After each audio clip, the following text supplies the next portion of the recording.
Hello, I'm Katie Wilson and you're watching A News. Let's take a look at today's top stories.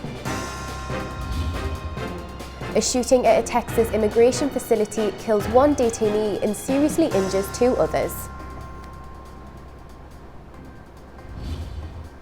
Former French President Nicolas Sarkozy is found guilty of criminal conspiracy in his Libya trial. And Turkey deploys military platforms to Lithuania under NATO after Russian airspace violations.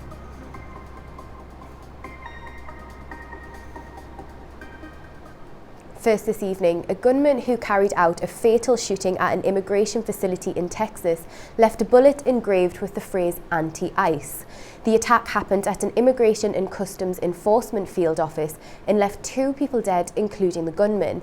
It's now being investigated as an act of targeted violence.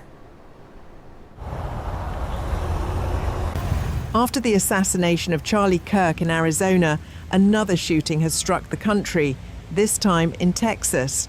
On Wednesday, a 29-year-old man opened fire at an Immigration and Customs Enforcement facility in Dallas. The attack left one detainee dead and two others critically injured. The shooter, identified as Joshua Jahn, died from a self-inflicted gunshot wound. Authorities said Jahn left behind ammunition marked with the phrase anti-ICE written in blue ink. We responded to the call, got to the scene, and we later learned that we had 4 individuals that were shot, 2 of them deceased, including the shooter. The DPD was able to locate the shooter who was deceased.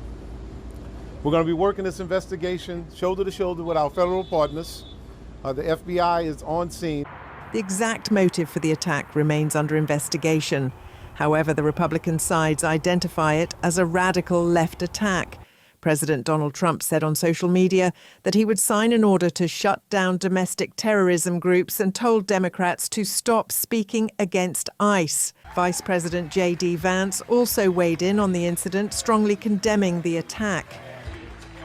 We know this person was politically motivated. They were politically motivated to go after law enforcement. They were politically motivated to go after people who are enforcing our border. And I think that is the most disgusting thing. The very people who keep us safe ought to be honored and protected and praised by Democrats and Republicans alike. It is time to stop the rhetorical assault on law enforcement. Because here's what happens. The Dallas Immigration and Customs Enforcement office that came under gunfire on Wednesday morning will not have migrant check-ins until Monday. At least 20 people have been injured in Israel's southern city of Eilat following a drone attack by Yemen's Houthi group. Local media report that Israel's air defense system failed to intercept the drone, which struck a busy hotel area, causing damage and panic among tourists. The attack comes just days after another drone strike by the Iran-backed Houthis, though no casualties were reported. The group claimed responsibility, calling the attack an act of solidarity with Palestinians. The drone air force of the Houthi armed forces carried out a significant military operation using 2 drones targeting Israeli enemy targets in the area of al-Rashrash, south of occupied Palestine. The operation successfully achieved its objectives thanks to God, while the interception systems failed to counter it.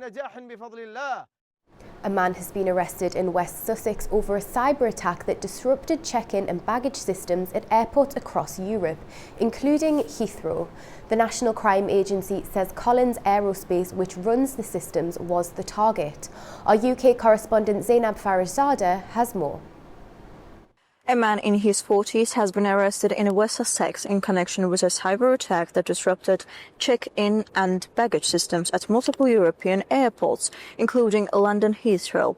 The National Crime Agency says arrest is part of an investigation into an incident involving Collins Aerospace, the firm behind check-in and baggage systems used by many airlines. He was arrested on Tuesday evening on suspicion of committing offences under the Computer Misuse Act and has since been released on conditional bail. The attack was first detected Friday, triggering hundreds of flight delays and around 20 cancellations at Heathrow over the weekend. Brussels, Berlin and Dublin also reported major disruption. An internal memo seen at Heathrow shows Collins is rebuilding its systems and has warned that manual workarounds may be needed for at least a week. Paul Foster, head of the NCA's National Cybercrime Unit, called the arrest a positive step, but stressed the investigation is still in its infancy. This incident is part of a worrying trend. In recent months, high-profile cyber attacks have struck multiple UK organisations, from Jaguar Land Rover to retailers like Marks & Spencer and the Co-op, highlighting how vulnerable critical infrastructure and supply chains can be. The Co-op said the attack costed £206 million in lost revenue. Marks & Spencer estimated lost profit at about £300 million, and Jaguar Land Rover was forced to halt factory production following a separate cyber breach. It is Zaina Farazadeh for News, Manchester, United Kingdom. Staying with airport disruption, drone sightings have triggered airport closures across northern Europe this week, with Denmark and Norway on high alert amid fears of coordinated hybrid attacks. Authorities are investigating links to NATO airspace violations, while Moscow denies involvement. Denmark has temporarily closed Aalborg Airport, a key hub for both civilian and military flights, after unauthorised drones were spotted in its airspace late Wednesday. It is the second such disruption in the country within a week.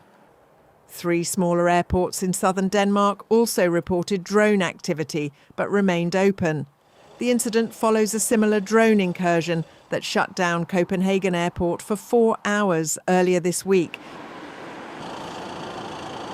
which officials described as the most severe attack on Danish infrastructure to date. Authorities say the latest incidents bear the hallmarks of a coordinated hybrid attack. I want to make it very clear. The goal of this kind of hybrid attack is to create fear. It is to create discord, and it is to make us afraid. Norway also briefly closed its main airport in Oslo this week after a drone was detected. Speaking on the sidelines of the UN General Assembly in New York, Norwegian Foreign Minister Espen Barth Eide said investigators have not linked the Danish and Norwegian drone incidents, but warned they may be connected and part of rising hybrid threats facing NATO. We need to be alert and ready to connect the dots when we see them. And this is something we've been discussing domestically in our new national security strategy. It's also very high on the NATO agenda to be aware and able to precisely connect the dots and take the appropriate measures. The disruptions come amid rising security concerns across Europe, as several NATO members, including Estonia, Poland and Romania, have reported suspected Russian airspace violations. The Kremlin dismissed allegations of Russian involvement in the drone activity as unfounded. Former French President Nicolas Sarkozy has been sentenced to 5 years in prison for criminal conspiracy in connection with illegal campaign financing. Our correspondent Ross Cullen brings us more from Paris. Well, this is an historic day for French justice and for French politics. The former president sentenced to 5 years in jail for criminal conspiracy. He was acquitted of 2 other charges of corruption and also acquitted of the concealment of embezzled funds. He denied wrongdoing throughout this case, and he did also speak about that after the judgment was pronounced here in Paris on Thursday, saying that it was a scandal, it was injustice, that there would be extreme consequences for the French rule of law with this legal decision. Also saying that if he did need to spend time in prison, he would do so with his head held high, saying that he would fight until his dying breath to prove his complete innocence. The judge in this case did say that even if appeal against the decision were launched, Nicolas Sarkozy would be spending some time behind bars. It's not his first brush with the law.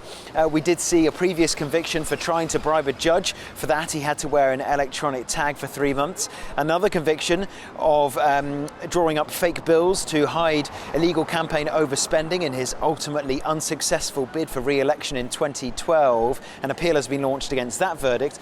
But this one, tied to the allegations of illicit campaign financing by the Libyan regime of Muammar Gaddafi, was certainly the most serious one yet. Prosecutors allege that Nicolas Sarkozy received millions of dollars in cash in return for helping Muammar Gaddafi to rehabilitate his image on the world stage after years as a pariah. Certainly a lot of political intrigue in this case as well, because one of the men who did say that he delivered the suitcases of cash to Nicolas Sarkozy and then retracted his testimony, well, he was found dead in Lebanon last week. So certainly lots of political intrigue to this, which certainly was a historic decision in terms of French justice. Ross Cullen for A News in Paris. To a major diplomatic moment now, Mali, Burkina Faso and Niger say they are leaving the International Criminal Court, accusing it of bias and neocolonialism. 3 West African countries, Mali, Burkina Faso and Niger, have announced plans to withdraw from the International Criminal Court. The military-led governments issued a joint statement calling the Hague-based tribunal an instrument of neo-colonial repression and accusing it of selective justice. The ICC was created in 2002 to prosecute individuals for genocide, crimes against humanity, war crimes and aggression. It is intended to act when national courts are unwilling or unable to prosecute.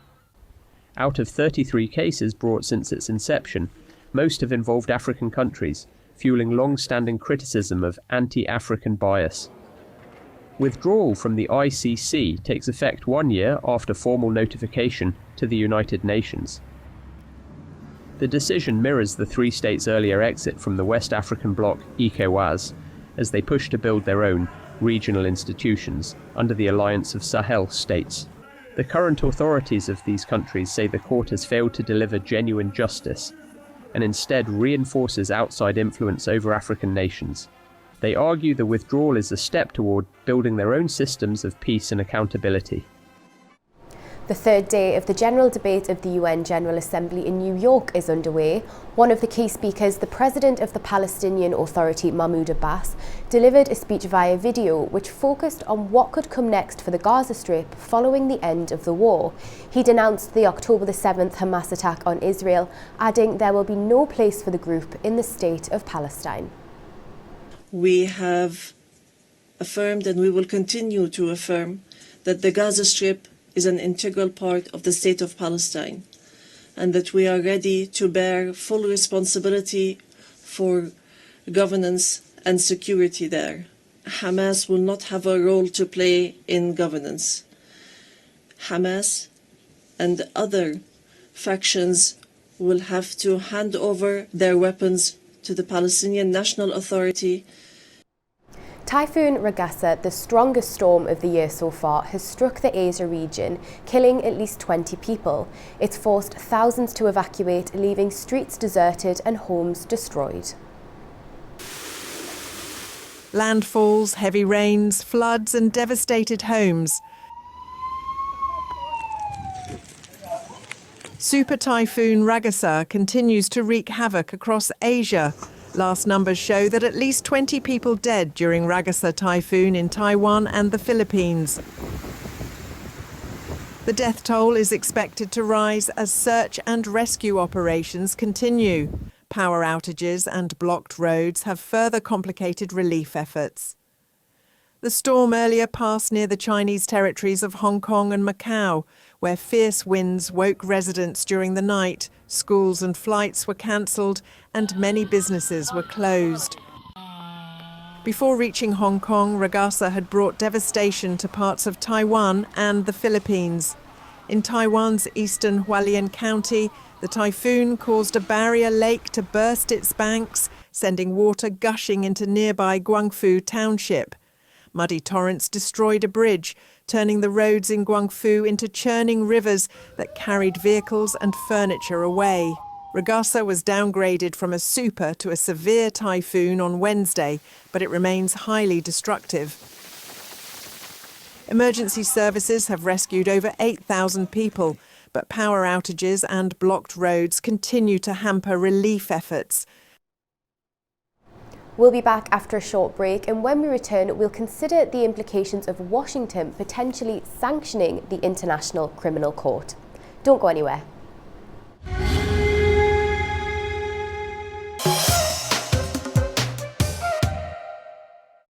Welcome back to A News Now.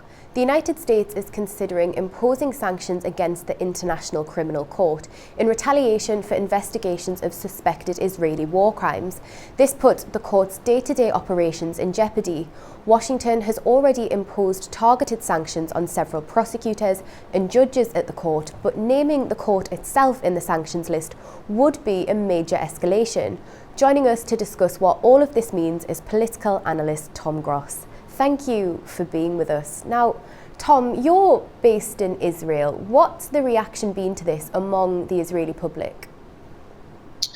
Well, you know, Israelis are very divided about many things, especially about the Prime Minister Netanyahu. Large parts of the population despise him. But on this matter, there is unity. No one takes seriously or respects the International Criminal Court.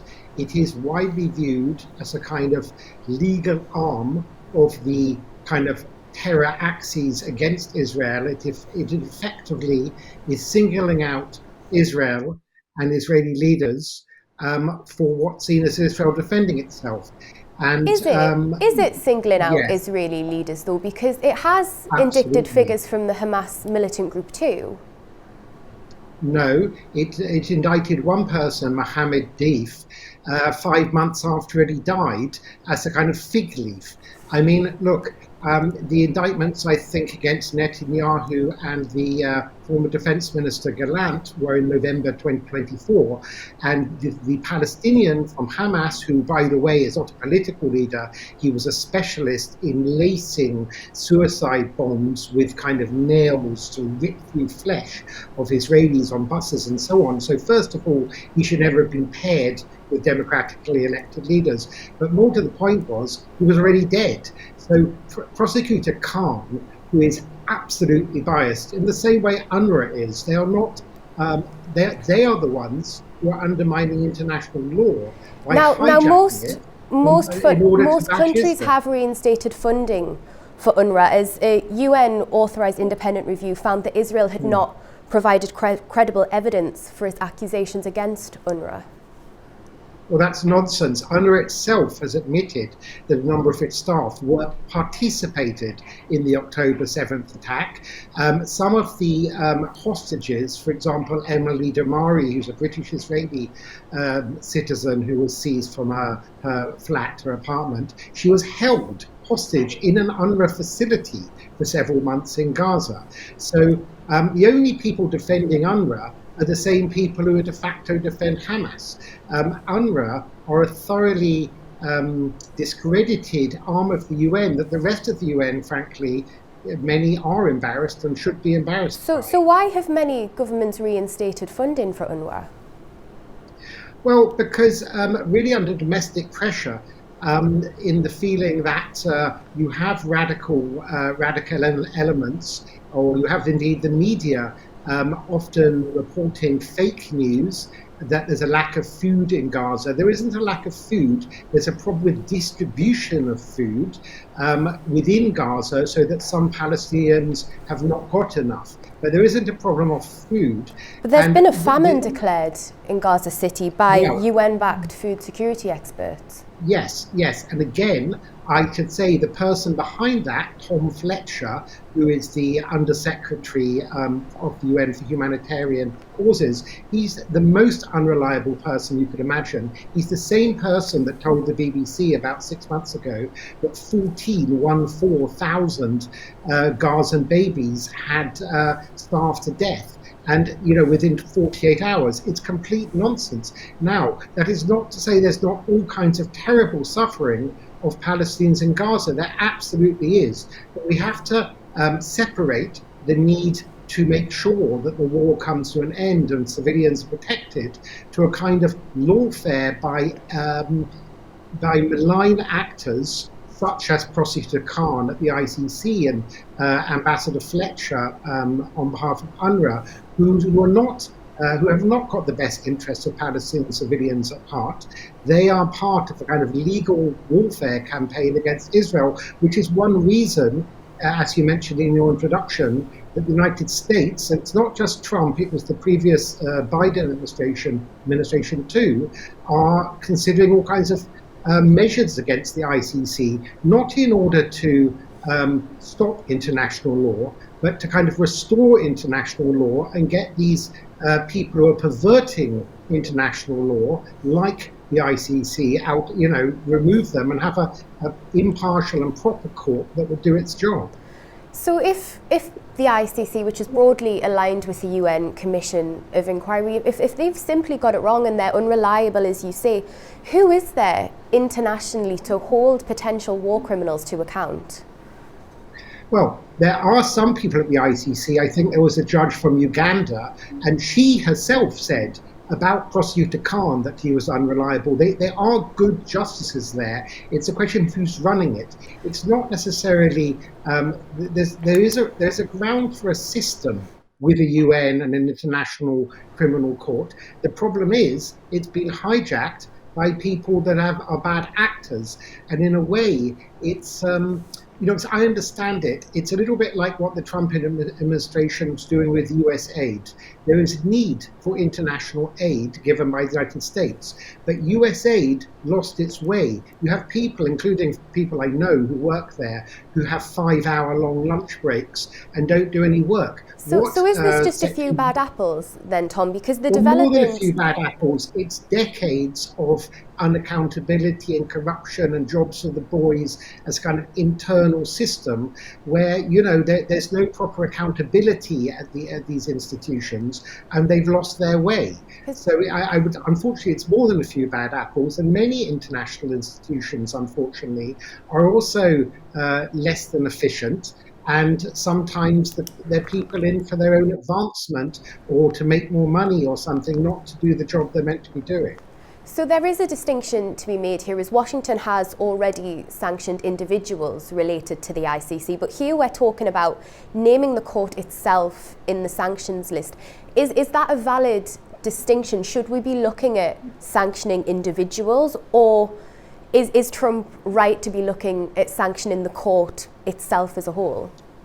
Okay, so my reading of the way Donald Trump operates, and I don't necessarily agree with it, but sometimes he gets it right and sometimes he gets it wrong, is he often takes things to an extreme in order to shake things up, to try and bring things back to some kind of balance. So, for example, with tariffs, he set incredibly high tariffs because he thought it was unfair to the United States. And then when other countries moved, he then shifted to a more compromised position of much lower tariffs.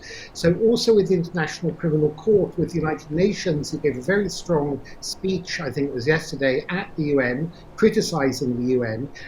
He shakes things up in a rather dramatic way to try and restore some kind of balance. So I'm not sure the International Criminal Court itself should be sanctioned, but it needs, to use layman's terms, a bit of a kicking, so it will stop being used as kind of political football for certain dictators or other malign interests in the international community.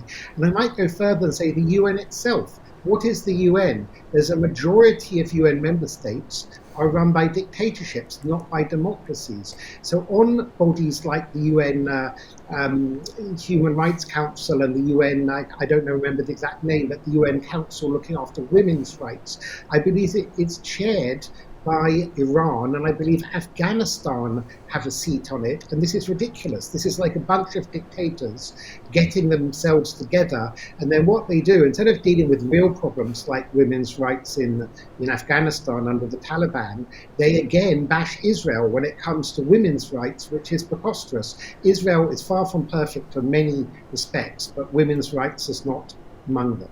Does it not concern you slightly that Trump is reacting in an extreme way to something that can deliver justice to victims of crimes against humanity anywhere. This isn't just the Middle East we're talking about. Afghanistan, DRC, Ukraine. The ICC has also issued an arrest warrant for Vladimir Putin, and they're focusing those claims on the unlawful deportation of children from Ukraine to Russia. So this has implications around the world. It does bother me. It does bother me. And it bothered me too that Vladimir Putin was given a red carpet treatment in Alaska, which is part of the United States, by Donald Trump. I'm not saying that Putin should have been arrested, but I don't think he should be given a red carpet treatment. And I should point out that Netanyahu right now is en route to New York on the United Nations, and his plane has diverted so as not to fly over France and Spain, and rather go round kind of through the Mediterranean and around the coast of Spain and Portugal. And it's been rerouted in order to avoid France or Spain possibly forcing his plane down.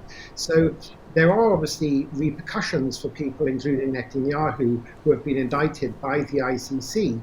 And clearly, international law is in a bit of a mess. Look, let me go back to Trump again. Trump said something very dramatic about NATO in his first term. He said, first of all, the NATO members should spend 2% of their defense budget, 8 to 5%.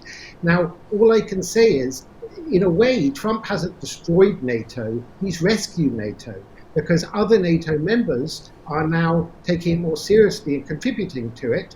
And likewise, possibly with the UN or ICC, Trump's not going to destroy these institutions. He's going to give them the shake-up they do in fact need in order to, make them more efficient, in order to exactly do that.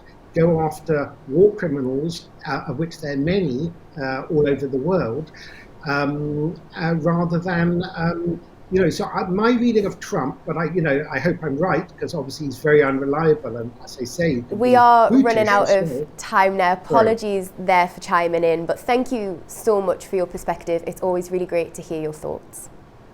You're welcome, Katie. After the break, we'll take a look at the key stories shaping the region. Stay tuned.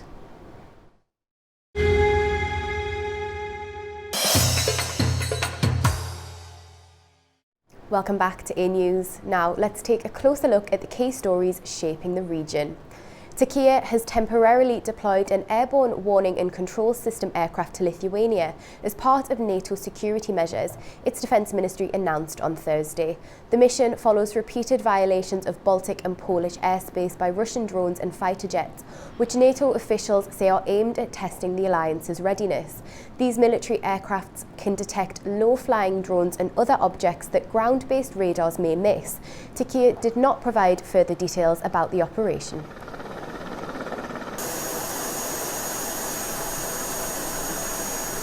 Iran and Russia signed a memorandum of understanding on building nuclear small modular reactors capable of generating electrical power of 300 megawatts. Plans are underway to launch the Iran Hormuz nuclear power plant site with a 5,000 megawatts capacity amid the standoff over reimposition of sanctions on its civilian nuclear program. Our correspondent in Tehran, Turash Shiralilu, has more. President of the Atomic Energy Organization of Iran, Mohammad Eslami, and Director General of the Russia's State Atomic Energy Corporation, Rosatom, Alexei Likhachev, have agreed on building of small modular reactors with rated electrical power of 300 megawatts or less by signing a memorandum of understanding in Moscow. According to the PR office of Iran's Atomic Energy Organization, Eslami said after the signing ceremony of the cooperation agreement that contracts on building of the small-sized reactors will be signed accordingly in order to launch the major Iran Hormuz nuclear power plant site in the southern Hormozgan province along the Persian Gulf and Oman Sea. The neighboring province of Bushehr in Iran is hosting its 1,000 megawatt nuclear power plant, which was connected to the national grid in 2012 based on an agreement with Rosatom after the German Siemens company withdrew from its 1974 contract with Iran. The Iran-Russia MOU on building new power plants was reached during the ongoing visit by Eslami to Moscow to participate in the Atom Expo and World Atomic Week, while Tehran and European powers are at loggerheads in the UN Security Council over possible return of the pre-2015 nuclear sanctions. Iran cut off the mediated nuclear negotiations with the United States and suspended the ties with the UN nuclear watchdog IAEA after its major civilian nuclear sites were bombed by Israel and US last June. In Tehran, chairman of the Parliamentary Commission on National Security and Foreign Policy, Ebrahim Azizi, ruled out direct talks with Washington, saying that remarks by the US nuclear negotiator Steve Witkoff regarding the talks with Tehran are a lie. The Iranian MP also warned that if the snapback mechanism of UN nuclear sanctions is activated, the Iran-IAEA cooperation deal signed this month in Egypt will be null and void. Turaj Shiralilu, reporting for A News TV, Tehran. Kazakhstan and Hungary are strengthening their partnership with a major new infrastructure project. Plans are underway to build an intermodal terminal in Budapest by 2026, aiming to boost trade and logistics between Central Asia and Europe. This initiative is part of a broader strategy to enhance transport routes, economic cooperation and investment opportunities between the two countries. Our correspondent Fariza Kalamerzana has more. Kazakhstan and Hungary have planned the construction of an intermodal terminal in Budapest before the end of 2026. This issue is a key point on the agenda during the meeting between the Prime Minister of the Republic of Kazakhstan, Olzhas Bektenov, and the Speaker of the Hungarian National Assembly, Laszlo Kövér. The parties paid special attention to the development of the Trans-Caspian international transport route. This route is already being integrated into the Trans-European transport network and opens new logistics opportunities for Kazakh cargo on its way to Europe. The future terminal in Budapest is planned to be developed jointly with the Hungarian company LAC Holding. Its annual throughput capacity will be 230,000 containers. The project is expected to reduce delivery times, lower transportation costs, and minimize transshipment processes. The well-developed transport infrastructure of the Hungarian capital will ensure convenient multimodal delivery across Europe. It's important to note that over the past 5 years, cargo volumes along this route have increased sixfold and reached 2.5 million tons. And in the future, volumes are planned to grow to 10 million tons per year. However, cooperation between Kazakhstan and Hungary is not limited to logistics. The agenda also includes trade and economic cooperation, investment partnerships, the development of joint ventures, as well as the construction of new production facilities. Hungary remains an important partner for Kazakhstan within the European Union, and last year trade turnover between the countries grew by 6.4%, reaching around $200 million.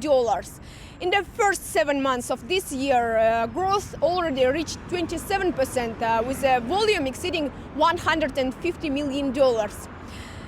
The government emphasizes that Kazakhstan is ready to expand exports to Hungary in 95 product categories.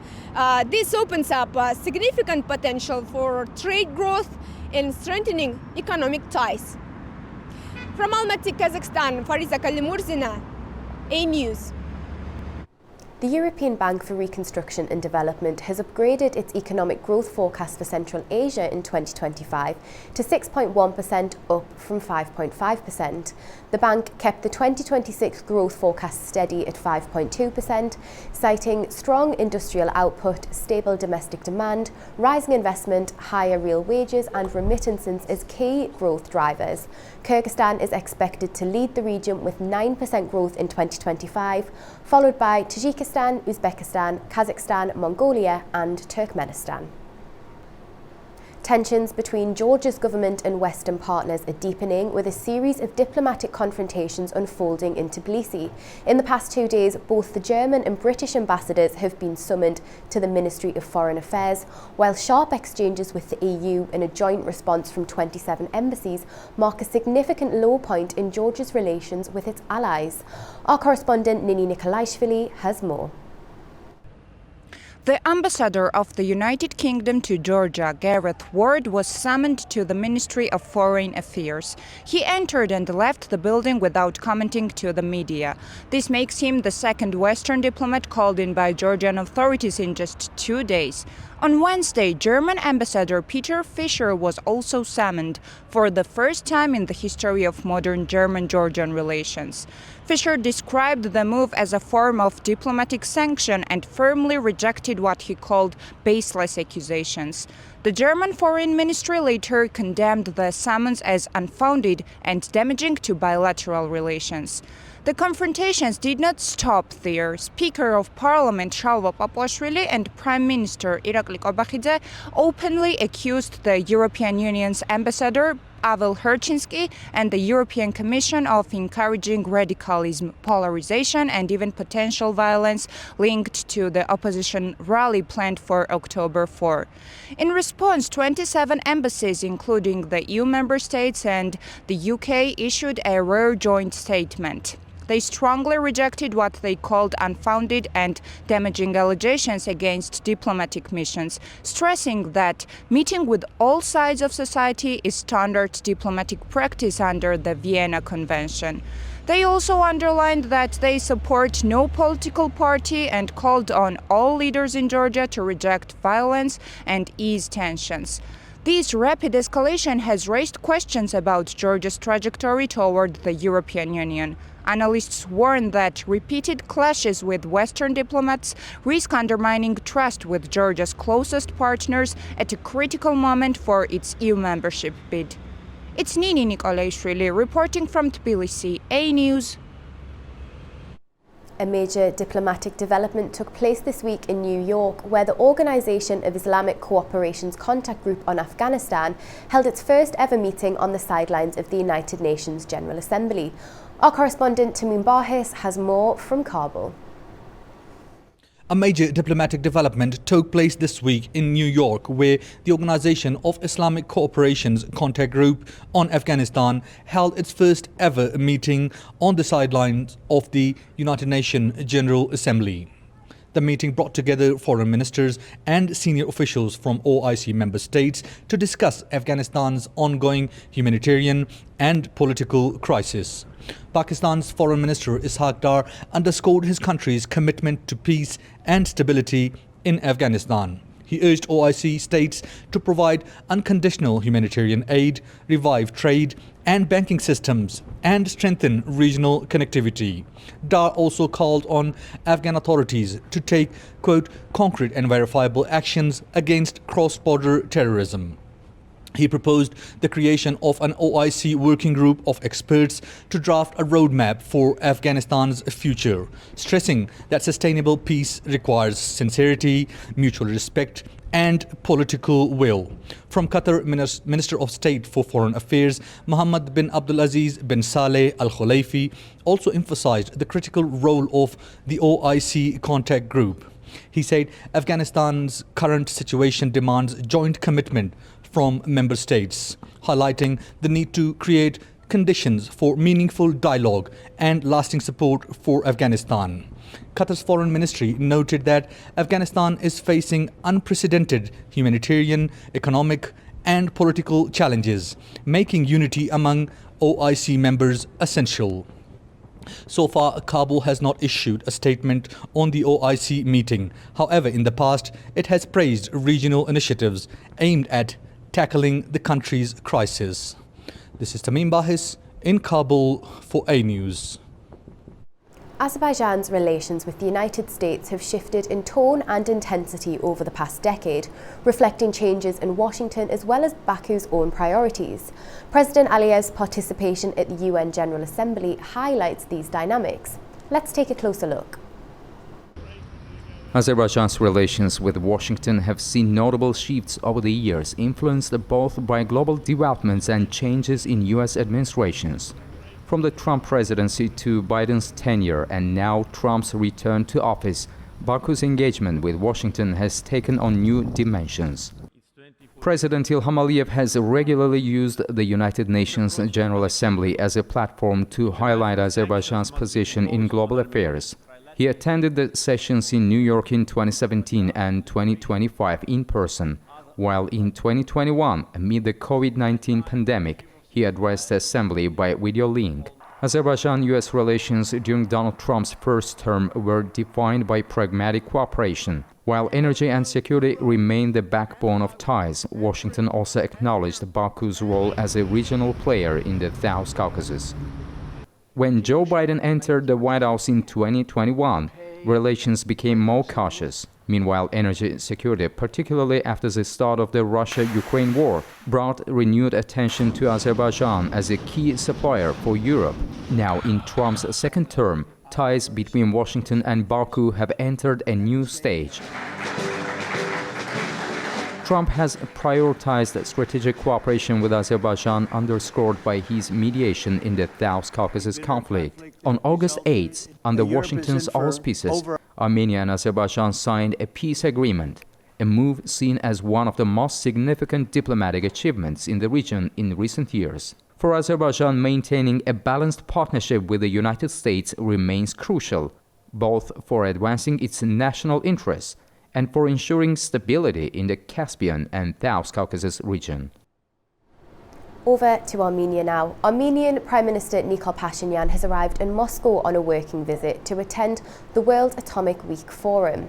The event will also bring together international participants, including Belarusian President Alexander Lukashenko, Myanmar's acting president, Ethiopia's Prime Minister, International Atomic Energy Agency Director General Rafael Grossi, as well as representatives from Iran, Uzbekistan, Egypt, Niger, and more. Following the forum, Russian President Vladimir Putin is expected to meet with the heads of foreign delegations. And finally, Baku is buzzing with world-class figure skating as the Junior Grand Prix continues. The competition has already delivered impressive performances and surprises, and tomorrow all eyes will be on the victory ceremony. Our reporter Nartichek Jahangali has more from the venue.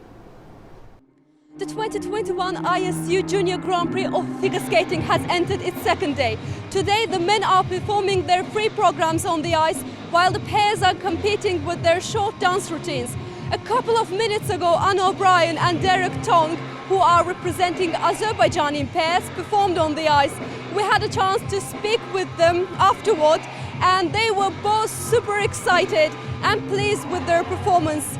Although the weather in Baku is sunny and mild, the temperature inside the ice rink is quite low. Still, the energy of these athletes is enough to warm the entire arena. Yesterday, the short program for women took place. A total of 35 athletes from 30 countries competed in the women's short program. According to the results, Israeli skater Sofia Shifrin placed first, Chinese skater Yihan Wong came second, and South Korean skater Hyewon Jo finished third. Among the athletes representing Azerbaijan, Arina Kalugina achieved the best result, placing sixth. In total, 92 skaters from 38 countries are participating in the tournament. Tomorrow, on the third and final day of the competition, we'll see the free dance and the women's free program events. By the end of the day, the winners will be revealed. So stay with us to find out who will come out on top in this battle on ice. I'm Nartichek Jahangirli, here with Khalid Aliyev, A News.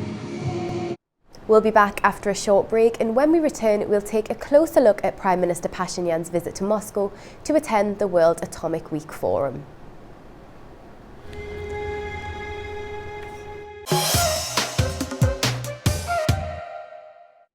Welcome back to A News. Now, World Atomic Week, that's the largest international forum dedicated to the nuclear industry, kicked off today in Moscow. Representatives from more than 100 countries are expected to attend the event, one of which is the Prime Minister of Armenia, Nikol Pashinyan. To tell us more about Pashinyan's visit to Moscow, we are joined by Nikola Mikovic, journalist and political analyst. Thank you for being with us. Now, we're hearing reports that Pashinyan is set to meet with Putin on the sidelines of the forum. What do you think could be on the agenda here? I think bilateral relations between Russia and Armenia will be on the agenda for sure. That does not mean that they will discuss only their nuclear cooperation, but also the political aspect of the Russian-Armenian ties. especially given that Nikol Pashinyan seems to have implemented a strategy to avoid meeting with Putin when it is not convenient for him, while he meets with him when it is convenient for him. So he skips the collective security organization because Armenia suspended its participation in the group. On the other hand, he meets with Putin at events like this. He also met with him 3 weeks ago or so in China. He also traveled to Moscow, I think, in 2024, so last year. It's interesting that when he met with Putin in Tianjin in China this month, he said that Russia and Armenia are brotherly nations, which is a message that the Russian audience loves to hear. It's just an empty rhetoric. In reality, Armenia is developing closer ties with the West, even with Azerbaijan, while it's trying to distance itself from Moscow. But still, it's a message that the Russian audience loves to hear, that Russia is not isolated, that it still has allies. Armenia is technically still Russia's ally and nominal ally, although in reality it's developing closer ties with NATO and with NATO members, the United States, United Kingdom, and so on. So this meeting, I think, will be important for Putin to present to his audience that Armenia is still, in a way, in Russian sphere of influence. Although, as I said, I think that they will focus on nuclear cooperation. Is it fair to say that it's quite a balancing act for Pashinyan in that Armenia does have this long-standing relationship with Moscow, but then Armenia is forging new ties with Washington and with the EU as well? How do you think Pashinyan is going to manage that? Yes, exactly. I think he's trying to balance between Russia and the West, although, as I said, I think that Armenia in the long term is aiming to distance itself from Moscow, although that could be easier said than done, given Yerevan's economic dependence on Russia and the fact that Armenia hosts Russian military bases and is a member of the Russian-led Eurasian Economic Union, and is still a member, at least nominally, of the Russian-led Collective Security Treaty Organization. So it won't be that easy for Armenia to leave Russia's geopolitical orbit, which means that Pashinyan will have to continue meeting with Putin from time to time. On the other hand, he's trying to develop closer ties with the West, political and even military. As I said, he is developing closer ties with NATO, regardless of the fact that Armenia is still a Russian nominal ally, and the Kremlin does not seem to mind it. It tolerates Armenia doing that for some reason, while it's pressuring other countries to not to develop that close ties with the West, but Armenia seems to be an exception for some reason. And Pashinyan, of course, is using that, so he's trying to expand cooperation with other actors as well, with the United States, as I mentioned, but also with countries such as India, France, and so on, but also with Turkey and Azerbaijan. And what's interesting is that Armenia and Azerbaijan, despite being enemies and fighting wars, they seem to have one thing in common, at least one thing in common, and that's the desire to leave Russia's geopolitical orbit. So that's the consequence of Russian foreign policy and also a direct result of Russia's and Putin's adventure in Ukraine. So another aspect to this is that the forum is coming as Armenia is considering building a new nuclear power unit. Now, of course, Rosatom, Russia's nuclear agency, operates the Metsamor facility in Armenia. Do you think it's inevitable that Russia will operate the potential new facility? Well, it's a good question. I cannot say it's inevitable, but given Kazakhstan experience when Astana gave Rosatom the green light to begin construction of the country's first nuclear power plant, it's entirely possible that Armenia will do the same thing and allow Rosatom to build the country's technically second nuclear power plant, because it already has one, and Rosatom is involved in the maintenance process, and reports suggest that it will be operational, that the country will continue using it at least until 2036. But after that, it remains to be seen what Yerevan will decide. Now, there are debates in Armenia. Some factions would like the country to have a small modular nuclear power plant, while others would prefer a large nuclear power plant, although it's questionable if such a small country needs a large nuclear power plant unless it aims to export electricity. But there's no guarantee that that's the plans. But in any case, Rosatom is willing to get involved in the construction of another nuclear power plant, and I think that will be on the agenda of the Putin-Pashinyan meeting, and that's one of the reasons why Nikol Pashinyan traveled to Moscow. But I think Russia will face a serious competition in Armenia because Yerevan is also willing to develop closer nuclear ties with other actors, namely with the United States, because last year Armenia and the United States reached an agreement on nuclear cooperation, which means that Washington could build a nuclear power plant in the country if Armenia makes such a decision, and it should make that decision. Pick up on is there seem to be some hints from the embassy that Washington may possibly have an interest in partnering with Armenia in the nuclear sector. What more do we know about that? Yeah, of course, Washington is interested, but as I said, it will have a strong competition because Rosatom is already there, and I don't think Rosatom. So to explain this, Rosatom was never sanctioned by the European Union, which is very interesting. So it continues doing business all over the world.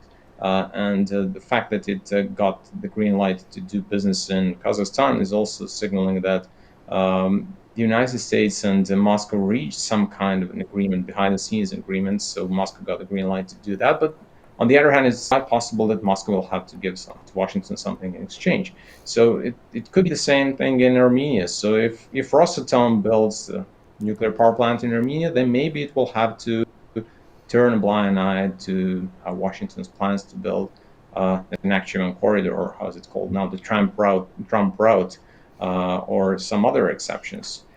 So Lavrov and Rubio met in New York yesterday. I don't think that was pure coincidence, and the Russian and American officials are holding talks quite often. So I'm sure they're discussing Armenia as well and potential cooperation in nuclear energy. We are not aware of all that, of course, because diplomacy is not always what they're discussing is not always available to wider audience. So in this particular case, I think we will witness a geopolitical battle between, at least on the surface, between Washington and Moscow, while behind the scenes they will, I'm absolutely sure, have to reach an agreement on who will build the nuclear power plant. And it's certainly one to watch, isn't it? We're running out of time there, but thank you so much for joining us on the programme and for all of your insights. Thank you. Well, that brings you up to date with world news for the hour. Thank you for watching and stay tuned to A News.